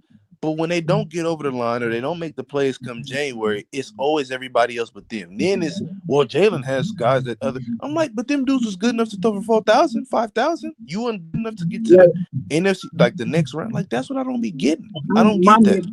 my Yeah, that's man, one of my Oh, go ahead. one of my mans that I play flag football with. I play flag football 3 times a week. I'm in 3 different leagues, and I coach girls flag football. One of my mans that's on my team, he actually my safety. 'Cause I play one safety, he play the other. He's a diehard Chargers fan, and you cannot say anything to him about Justin Herbert. Like I'm literally like his thing. I said, bro, Justin Herbert threw 4 interceptions in a playoff game. Yeah, but like 3 of them was off people's hands. Larry McConkey's all of 5'11". He overthrew him. Of course, it went off his hands. Okay, you should ask him. What's the excuse for the Jaguars game? I was about to ask that one. Y'all was up 27-0. Yeah, but the defense could Yeah, that stop. was crazy. Last time I checked, coach, you could tell me you played professionally. Last time I checked, football is not make it, take it. When the offense scores, the other offense gets the ball back, correct? It is a results-based business. So therefore, that means y'all were up 4 possessions, and the Jaguars scored on 4 straight possessions. That means he got the ball back 4 straight times. And y'all sat at the same thing. He did nothing with it in the second half. That's on the quarterback as much as it's on the defense. You know what's funny? I'm looking at Aaron Rodgers' stats This year? for his career. Oh, okay. He's got Aaron Rodgers has only been to 1 Super Bowl. Yeah. Right? Yeah. Yeah, his championship game record is bad. Now he a 4-time MVP, all of that stuff. But he only been to 1 Super Bowl. Yeah. He got the MVP. We got a guy that got an MVP, but we got to go to a guy that's been there twice.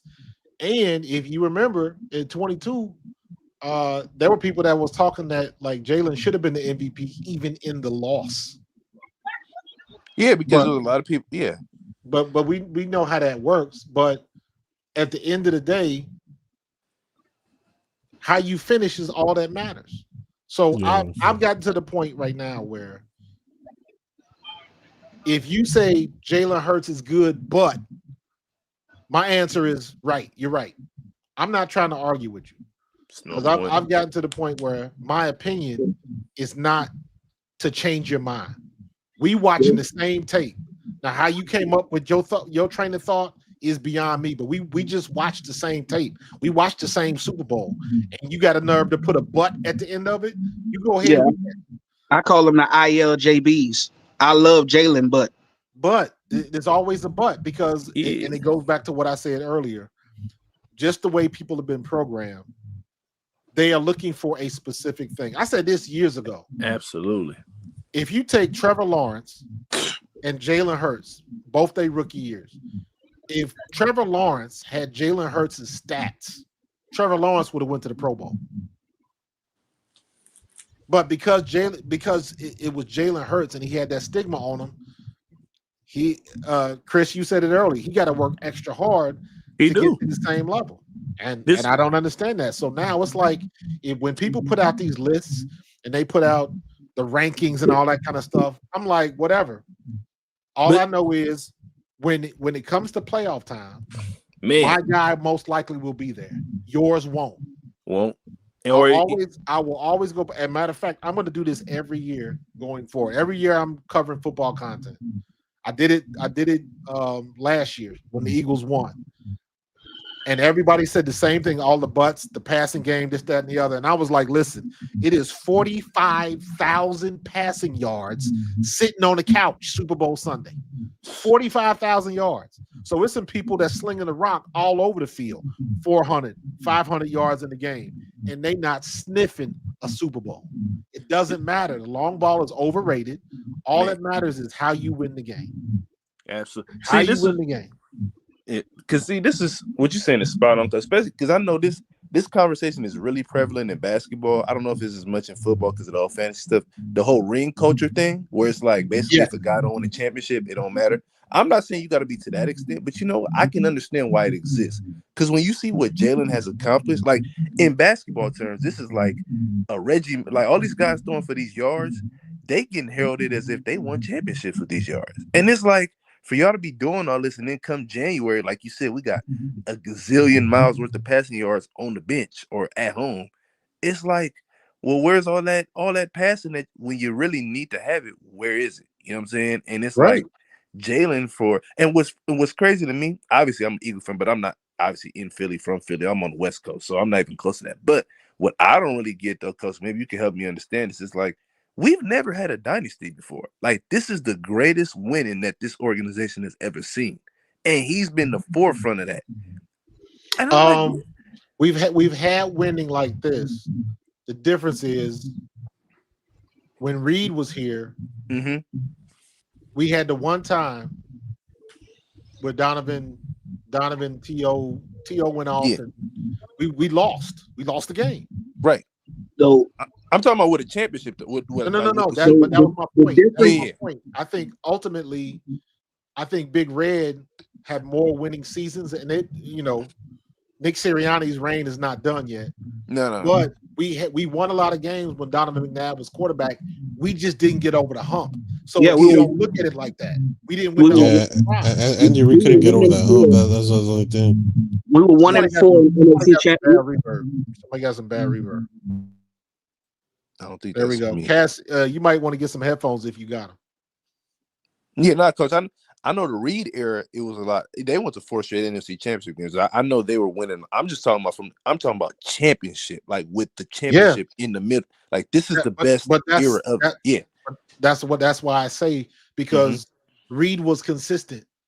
Yeah, he was. And if depending on how this year goes, if we make it to the playoffs, absolutely Nick Sirianni is in that category. He's already in the category because he's been to 2 Super Bowls and won one. Yep. So you can't say anything about him. You might not like him. They still do the butts with Sirianni. It's both of them. They still talking about the initial press conference. I don't care what he's saying in his press conferences, man. Like, who cares? Like, I don't care what he be talking about in his press conferences, because all I know is ever since him and Jalen got together and on this team, they've been producing results. And for all these dudes that y'all praise and love, where their results at? They don't have them. Andy Reid and Donovan McNabb were 1-4 in NFC championships. Nick Sirianni and Jalen Hurts are 2-0. That's the difference. Well, there you go. Yep. But people, I think it's actually in some ways why they kind of maybe a perfect match for each other, because people don't like really neither the way they do things. I don't think people like really the way neither one of them do things, because it's not, like you say, Coach, it's not what they want. That's not what they looking for. Not what. Listen, I'll give you a great example. I played against Doug Flutie. I was playing for the Ticats in the CFL. Doug was still with Toronto. So this was before he signed with Buffalo, and this was before people even got the experience, the Doug Flutie experience. And I remember we played against the Ticats and had an incredible close game. Doug Flutie brought him back, got the win. I remember specifically after that game was over with, we lost. It was a close game. We lost in Toronto. I sprinted on the field after that game was over with. I made a point to find Doug Flutie and shake his hand. I was like, bruh, don't ever let anybody tell you ain't the truth and you don't belong. You belong in the NFL. And then I think 2-3 years later, Buffalo signed him. But Buffalo didn't know what to do with him. If Doug Flutie played in this day and age, Doug Flutie would be crazy. Because Doug Flutie, in my mind, he got the same type of attributes like Brock Purdy does, except Doug Flutie was a much better runner. He was tiny though. He was tiny and old. He was like he 5. Was. He was like 5'10". But I'm telling you, it didn't matter. You think there wasn't big guys in the CFL? You had big 6'2", 6'3", 6'4" defensive tackles. You got the same parameters. You still got 6'2" and 6'3" receivers and all of that type of stuff. You dealing with athletes. They just didn't know what to do with them. They had Doug Flutie, and they still tried to run the same old offense. The person that changed all of that was Mike Vick. Atlanta was smart enough to say, okay, we got this guy who's a supreme athlete and not the best quarterback. So let's make it work for him until he eventually comes around and become a better quarterback. And lucky for us here in Philadelphia, when he came to Philadelphia, after he went to jail and all of that kind of stuff, that's when he became a great quarterback. His first couple years in Philadelphia, I still, every time I watch that damn pass he threw to Deshaun Jackson, Lord have mercy. He threw that on a string from the 5-yard line. You talking about Mike? Mike Vick, yeah. Yeah. Oh, man. I remember I was high when we signed him. Yeah, and it wasn't, everybody was expecting what he did in Atlanta. It was like he became a much better quarterback when he finally settled in. Randall was the same way. Randall was a great quarterback. Randall could do crazy things, and because we didn't have the best offensive coordinator back in the day, Randall was making chicken salad out of chicken shit. But look what happened when Randall went to Minnesota. Chris Carter, Randy Moss rookie year, and you had a defense. And if it wasn't for the freaking kicker, he would have went to the Super Bowl. So what? Yeah, Anderson, he missed. So what happened? So Randall wasn't running around and doing the things that made him the ultimate weapon. Randall was back there in the pocket, throwing the ball left, right, and letting his playmakers make plays. That's what he was doing. That's what Jalen has to get back to doing. And I know we don't want to, at least I want to see it. Jalen is still considered a playmaker when he's got the ball in his hands. So we got to run the ball with Jalen a little bit more. We don't do that no more.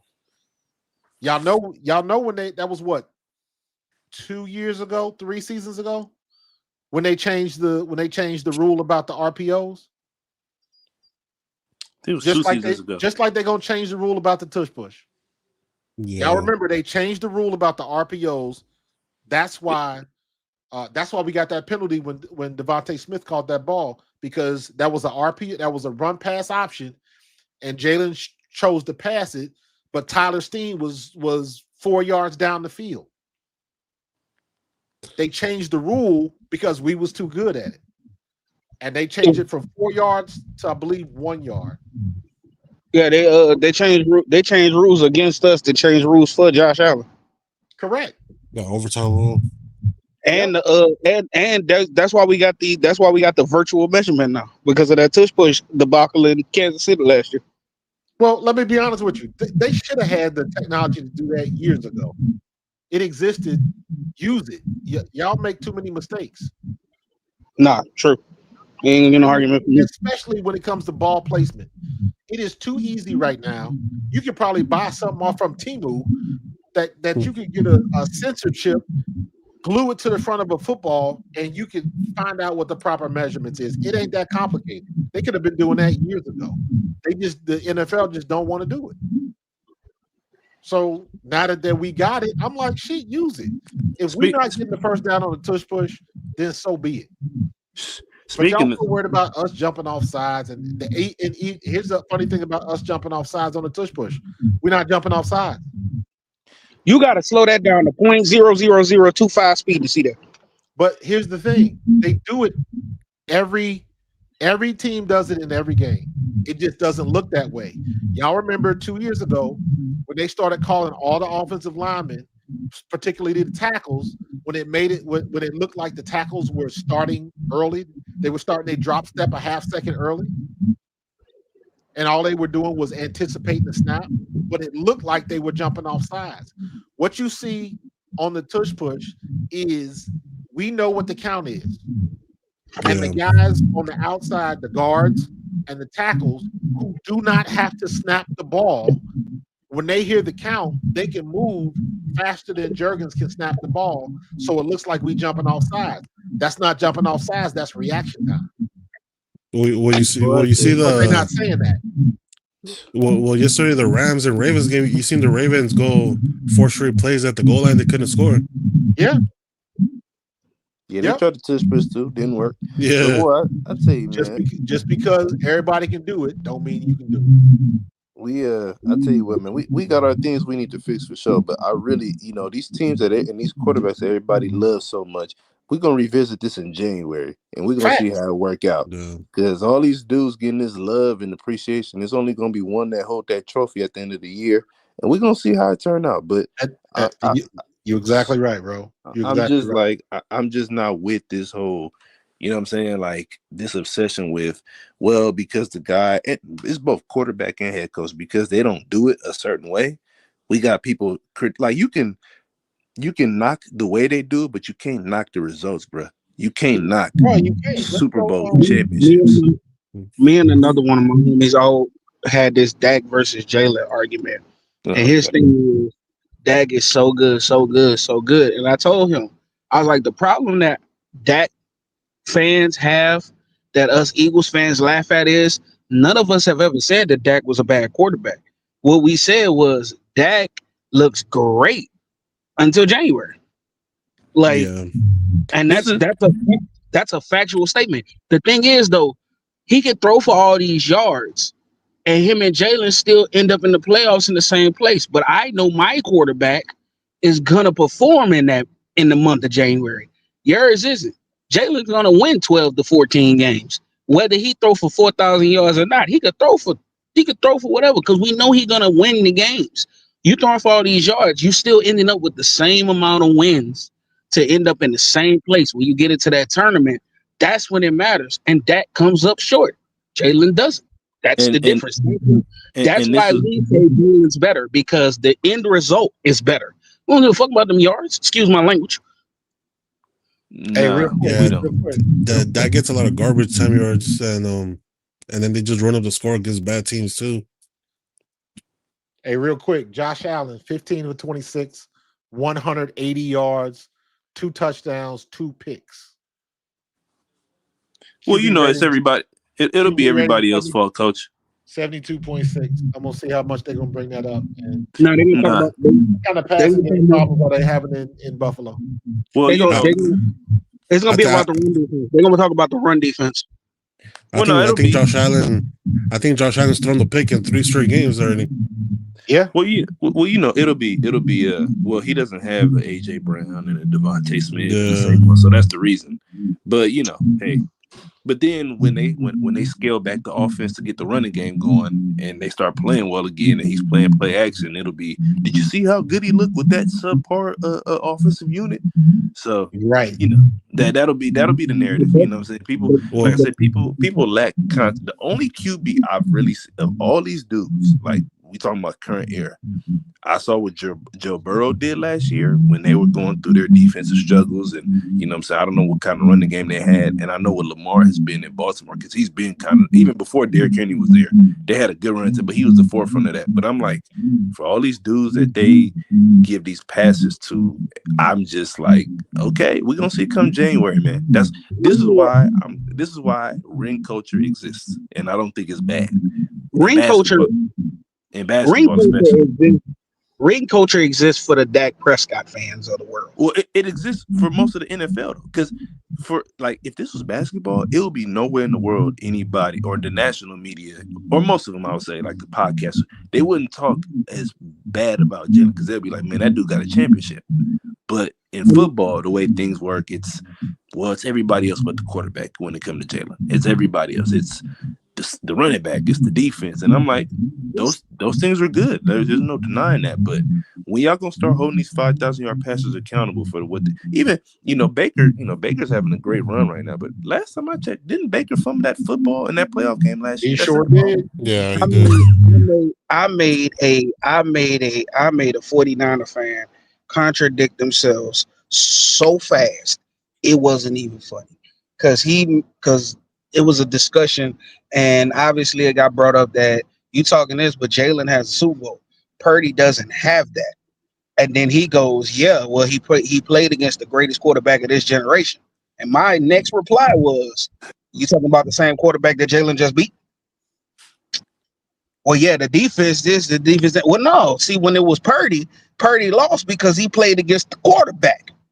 But now that it's Jalen, it's not about the quarterback no more. It's because they don't like the way Jalen.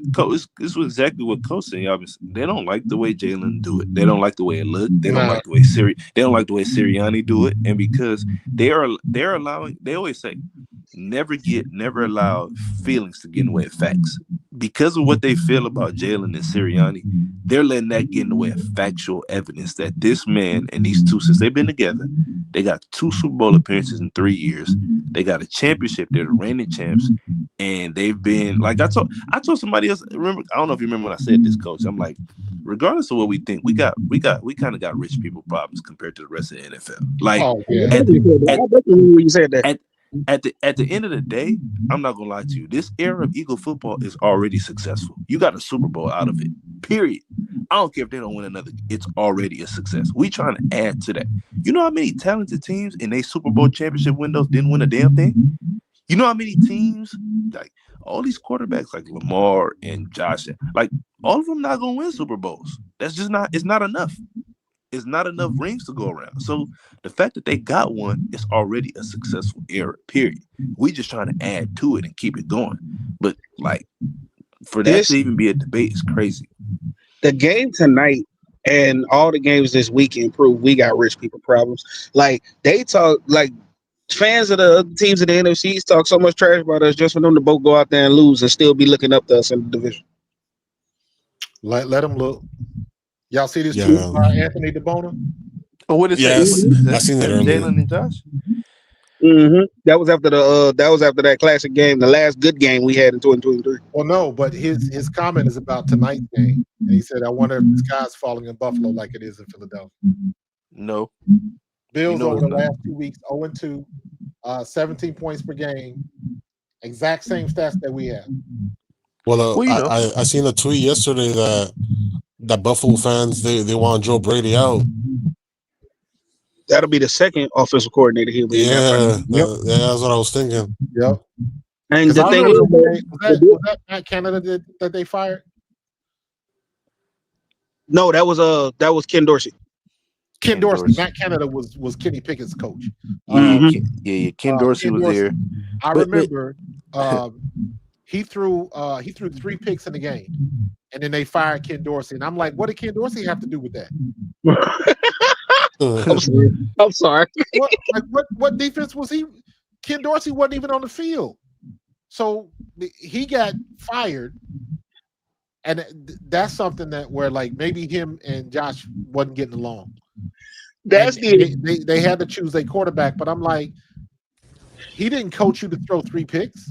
Y'all went over that specifically in practice to not do that, and then you did it, and now he get fired. That's the equivalent of playing the dozens in front of a bunch of people and somebody killing you, and you look over and say, "Boy, I know you ain't laughing." Get somebody so mad they go to your mama. Yeah, that's ain't got nothing else to say, man. But all right, man, fellas, I got to get out of here because I got to go to work in the morning. All right, Coach, appreciate you always, man. For sure, Coach. Appreciate you.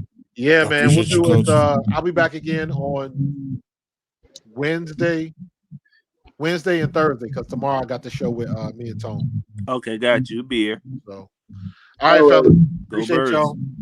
Go Bird. Go Go Birds.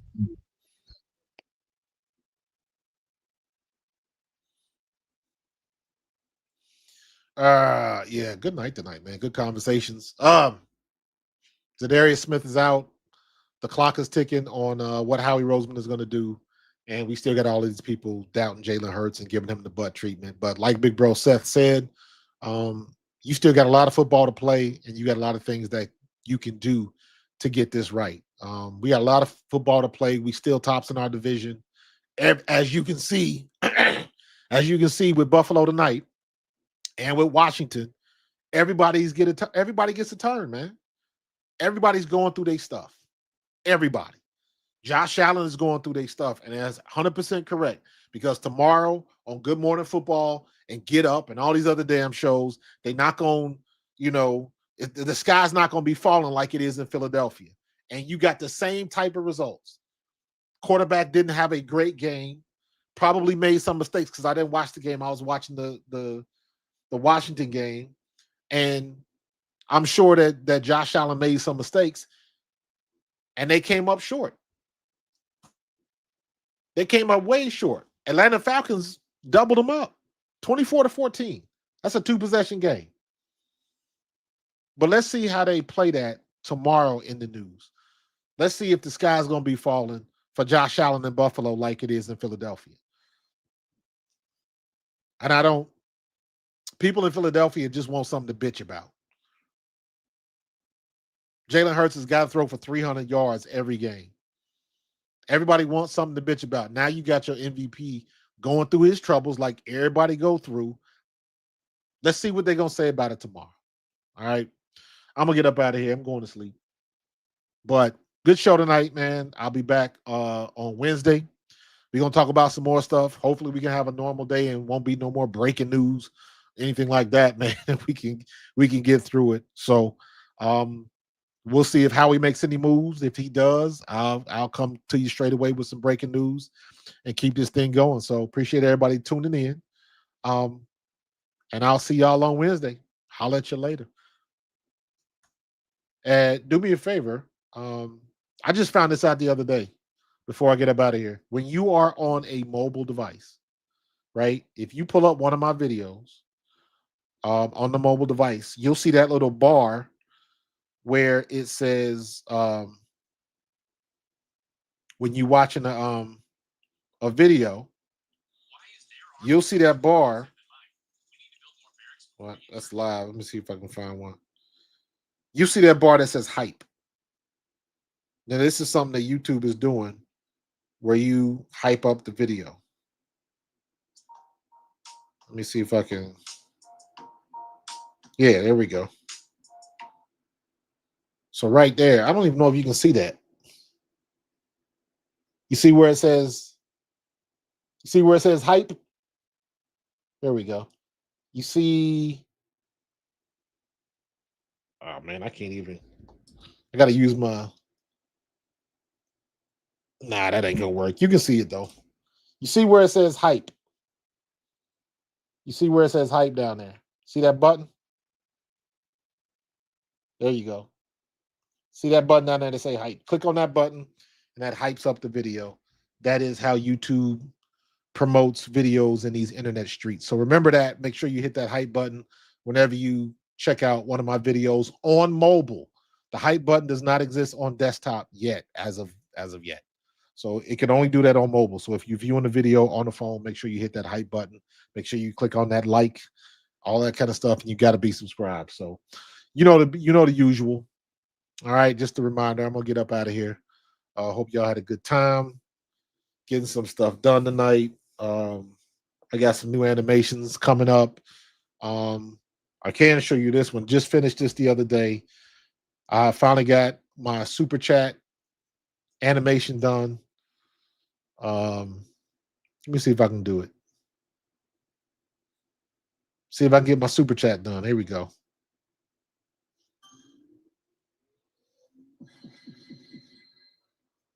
Super chat.